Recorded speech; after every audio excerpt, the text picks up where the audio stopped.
Good morning, it's Tuesday, July 14th, and we're going to continue our discussion on action and duty with a prompt from the Daily Stoic which reads, Am I becoming more humble or less humble?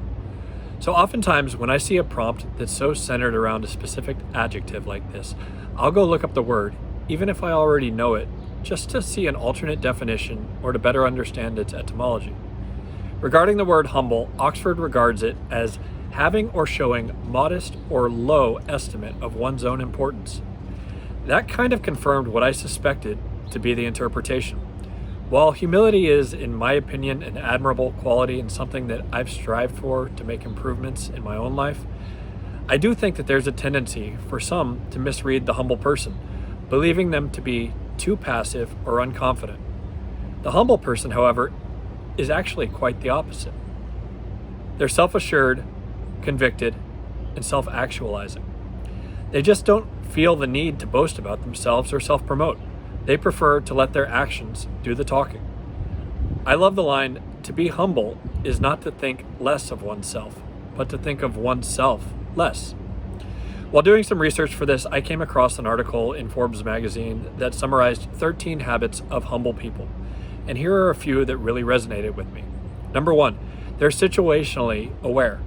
This has to do with someone's EQ as it relates to being aware of oneself, others, and the dynamics of the environment. Being situationally aware requires an outward focus to better assess the situation. Number 2, they make difficult decisions with ease.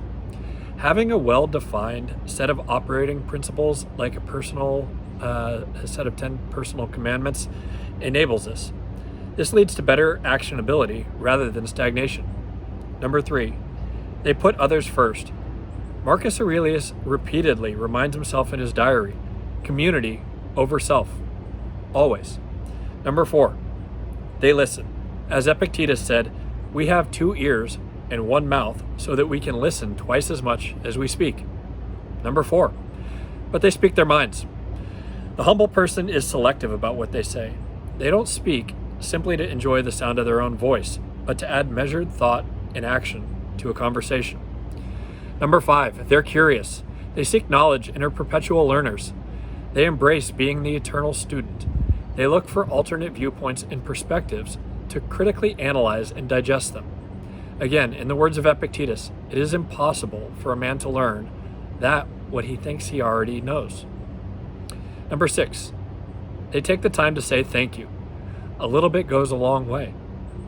It's often the acknowledgement of the smallest things that mean the most. Number 7, they have an abundance mentality. This is the difference that we spoke about regarding living in a zero-sum versus a non-zero-sum world. The humble person believes there's plenty to go around and looks for the win-win. Number 8, they assume responsibility, even when it's not their fault. They never blame, complain, or make excuses, not even to themselves. Number 9, they accept feedback. As Marcus Aurelius said, if anyone can refute me, show me where I'm making a mistake or looking at things from the wrong perspective, I'll gladly change.